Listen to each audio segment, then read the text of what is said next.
नमस्कार, मी Rajratna Jondhale. Top news मराठीमध्ये आपलं स्वागत. शाळा हे विद्यार्थ्यांसाठी दुसरं घर असतं असं म्हणतात. शाळेमध्ये शिक्षणाबरोबरच विद्यार्थ्यांना संस्कार आणि जीवनावश्यक मूल्य शिकवली जातात. मात्र त्याच शाळेमध्ये विद्यार्थ्यांना अमानुष मारहाण केल्याचा धक्कादायक प्रकार आता समोर आलाय. दुर्दैवाची बाब म्हणजे हा संपूर्ण प्रकार विद्येचं माहेरघर म्हटल्या जाणाऱ्या पुण्यातच घडलाय.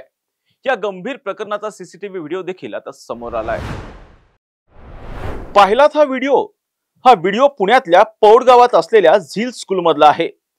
या शाळेत शिकणाऱ्या 9वीतील विद्यार्थ्यांमध्ये 2 दिवसांपूर्वी किरकोळ वाद झाले होते. हे वाद शाळा प्रशासनापर्यंतही गेले. शाळेने विद्यार्थ्यांना समज देऊन हे प्रकरण मिटवलं. मात्र त्यानंतर काल म्हणजे 24 सप्टेंबरला ज्या विद्यार्थ्याबरोबर इतर विद्यार्थ्यांचे वाद झाले होते त्यांचे पालक शाळेत आले. त्याने या सर्व विद्यार्थ्यांना बोलवण्यास सांगितलं. हे विद्यार्थी समोर येताच पालकाने आणि त्याच्या मित्रासोबत असलेल्या आणखी एका तरुणाने या विद्यार्थ्यांना बेदम मारहाण केली. अजित पिंगे असं मारहाण करणाऱ्या पालकांचं नाव आहे. शाळेचे कर्मचारी मध्यस्थी करून मारहाण थांबवण्याचा प्रयत्न करत होते. महिला शिक्षकांनी देखील अडवण्याचा प्रयत्न केला. मात्र कोणाचंही ऐकून न घेता पिंगे यांनी विद्यार्थ्यांना मारहाण केली. एवढंच काय तर तुम्ही बाहेर या, तुम्हाला जिवंत सोडणार नाही अशी धमकी देखील या विद्यार्थ्यांना दिली. हा संपूर्ण प्रकार शाळेच्या आवारात अगदी वर्गाच्या बाहेरच घडला. मारहाणीत हे विद्यार्थी जखमी झाले आहेत. त्यांच्यावर उपचार सुरू असून ही बाब त्यांच्या पालकांना समजतात त्यांनी मारहाण करणाऱ्या विरोधात पौड पोलीस ठाण्यात तक्रार दाखल केली. मी भरत सोपन सुर्वे, जामगाव इथला रहिवासी असून माझा मुलगा अथर्व भरत सुर्वे पौड इथल्या झील स्कूलमध्ये शिकत आहे. 9वी इयत्तेमध्ये. तर तिथून लहान मुलांच्या वादामुळं काही भांडण झालं. तर तो मुलांचा वाद शाळेतच मिटवला होता. परंतु काही पौडमधल्या पालकांनी येऊन माझ्या मुलाला पौड या शाळेमध्ये माझा मुलगा शिकत असताना तिथं माझ्या मुलाला मारहाण केली. शाळेचे नाव आहे झील स्कूल पौड.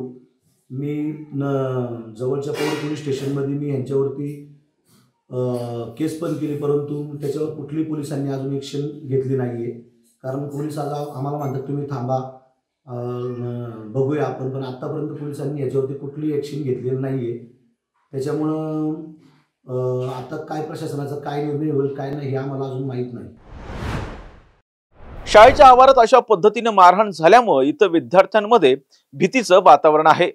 मुलं शाळेत देखील सुरक्षित नसतील तर त्यांना शाळेत पाठवायचं कसं? शाळेत आलेल्या विद्यार्थ्यांची जबाबदारी कोण घेणार हा प्रश्न पालकांनी आता उपस्थित केलाय.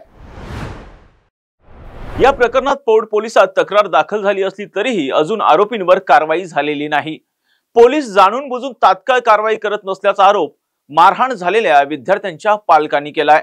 त्यामुळे आरोप खोडून काढण्यासाठी आता पोलिसांनी तात्काळ आरोपींना अटक करणं गरजेचं झालंय. त्यामुळे पोलीस या आरोपींवर कधी आणि काय कारवाई करणार हे पाहणं आता महत्त्वाचं असणार आहे. अशाच महत्त्वपूर्ण बातम्यांसाठी पाहत राहा टॉप न्यूज मराठी. आपला महाराष्ट्र, आपली बातमी. आदिशक्ती तू जयोस्तुते, आदिशक्ती तू जयोस्तुते. सामाजिक, सांस्कृतिक, वैद्यकीय, राजकीय, शैक्षणिक, औद्योगिक आदी विविध क्षेत्रातील महिला आज आघाडीवर आहेत. शारदीय नवरात्रोत्सवानिमित्त टॉप न्यूज मराठीवर पहा आधुनिक युगातल्या नवदुर्गांच्या मुलाखतींचा विशेष कार्यक्रम आदिशक्ती तू जयोस्तुते.